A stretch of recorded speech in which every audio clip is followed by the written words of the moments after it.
Mirror decoration দেখার পরে আমিও ডিসিশন নেই যে আমিও মিরর ডেকোরেশন করব।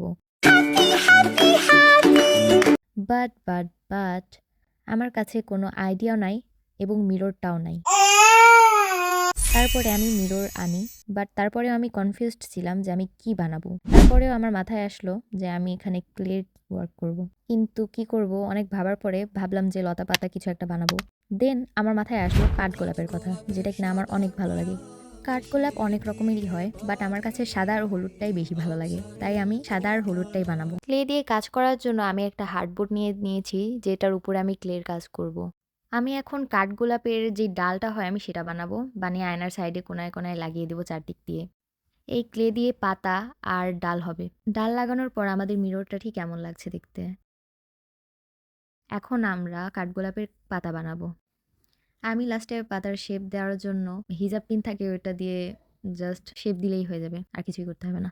ডালের সাথে পাতা লাগানোর পর ঠিক কেমন লাগতেছিল। আমার ফার্স্টে প্ল্যান ছিল আমি পুরাটুকু ডাল কাভার করব ফুল আর পাতা দিয়ে, বাট আমার এটুকু করতে করতে অবস্থা একদম খারাপ হয়ে গেছিলো। আর পরে আমি ভাবলাম পুরাটুকু করলে হয়তো বা খুব একটা ভালো লাগবে না দেখতে। তারপরে আমি ভাবলাম যে 2 কর্নারে ফুল আর সাইডে সাইডে একটু পাতা দিয়ে দিব। কাঠগোলাপ বানানো খুবই ইজি। প্রথমে আমরা ছোট ছোট 5টা বল বানিয়ে নেব, তারপরে ওটা হাত দিয়ে চ্যাপটায় দিব, দেন ওইটা আঠা দিয়ে মাঝখানে সেন্টারে লাগাই ফেললেই হয়ে যাবে কাঠগোলাপ। আমি আয়নার কাজটা শেষ করে এখন বানাবো প্যানকেক। খাওয়ার নয়, এটা আসলে আমি হিজাব পিন হারায় ফেলি তার জন্য বানাবো। তার জন্য আমাদের লাগবে ক্লে অবভিয়াসলি। আমি আয়নার কাজ শেষ করতে করতে আমার পুরো এনার্জিটাই হারায় ফেলছিলাম। আমি কেমনে কেমনে যে এই প্যানকেকটা শেষ করছি আমি নিজেও জানি না। কোনো মতে আমি এটা শেষ করছি যেমনে তেমনি। এটা আসলে ভিডিও দেখেও হয়তো কেউ বুঝতে পারবেন না কেমনে কি বানাই ফেলছি আমি। নিচের অংশের কাজ শেষ করার পর এখন আমরা উপরের কাজটা শুরু করব। ফার্স্টে আঠা লাগায় নিচ্ছি, লাগায় নেওয়ার পরে এখানে আমরা বাটার লাগাবো 2টা, তারপরে ব্লুবেরিজ লাগাবো। এখন আমি এগুলাও শুকাতে দিয়ে দিলাম। তো আমার এই প্যানকেক বানাতে বানাতে আমার কাঠগোলাপও শুকায় গেছে। এখন আমি এটা রং করব। ফার্স্টে আমি ভাবছিলাম পুরাটুকু কাঠগোলাপ দিয়ে কাভার করে ফেলবো, পাতা দিয়ে কাভার করব, বাট পরে ভাবলাম যে এটা দিয়ে হয়তো খারাপ লাগবে, তাই আমি ফাঁকা রেখে রেখে করছি। আর ডবল ডাল লাগাই ফেলছি যাতে দেখতে একটু ভাল লাগে, ফাঁকা ফাঁকা না লাগে। ডাল রং করার পর দেখতে কিছুটা এমন লাগতেছিল। আর এই সবুজ রংটা দিয়ে আমাদের পাতাগুলা রং করা হবে এখন। পাতা রং করার পরেই আমার কাছে অনেক ভাল লাগতেছিল। আমি অলরেডি অনেক হ্যাপি ছিলাম আমার কাজ নিয়ে, যে আমার কষ্টটা একটু হলেও সার্থক হয়েছে। এখন পালা আমাদের কাঠগোলাপের। এখন সেটা আমরা সাদা রং করব, তারপরে হলুদ, তারপরে আমাদের কাঠগোলাপের কাজ শেষ। রং করার কাজগুলো কমপ্লিট হয়ে গেছে। এখন এই প্যালেট নাইফ দিয়ে আমার যেখানে যেখানে রং লাগছে আয়নাতে সেগুলো আমি ক্লিন করে ফেলবো।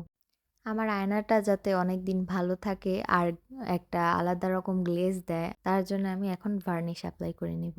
আর ভার্নিশ অ্যাপ্লাই করার আমি এটা প্রায় 1 দিনের মতো রেস্টে রাখছিলাম, যাতে ভালো মতো ভার্নিশটা শুকায় যায়। দুঃখের বিষয় হচ্ছে আমি সাদা হলুদ কাঠগোলাপটা নিজের চোখে কোনো সময় দেখি নাই, দেখছি লাল। তাছাড়া আমি কোনো কাঠগোলাপই দেখি নাই, দেখছি বাট ওগুলা ফেক। বাট রিয়েল কাঠগোলাপ সাদা হলুদ আমি দেখি নাই, তাই নিজেই বানাই ফেলছি। লাস্ট টাইমের জন্য আমি আয়নাটা আর একবার ক্লিন করে নিতেছি। এই আয়নার কাহিনী এখানেই শেষ। 4-5 দিন সাধনার পরে আমাদের প্যানকেক আজ ফাইনালি শুকায় গেছে। তো এখন আমরা এটা রং করব। নিচেরটুকু রং করে শুকাতে দিয়েছি, তারপর আমি ঢাকনাটা রং করে দিয়েছি। আর একটা ঢাকনা নিয়ে কাহিনী হয়ে গেছিল। আমি ফার্স্টে যেই ঢাকনা বানাইছিলাম, ভিডিও নিয়েছিলাম, সেটা আমার হাত থেকে পড়ে ভাঙছিল। তো আমি আবার পরে ঢাকনা বানাই নিছিলাম, তা আমি ওটার ভিডিও করি নাই। चीटिंग करता है तू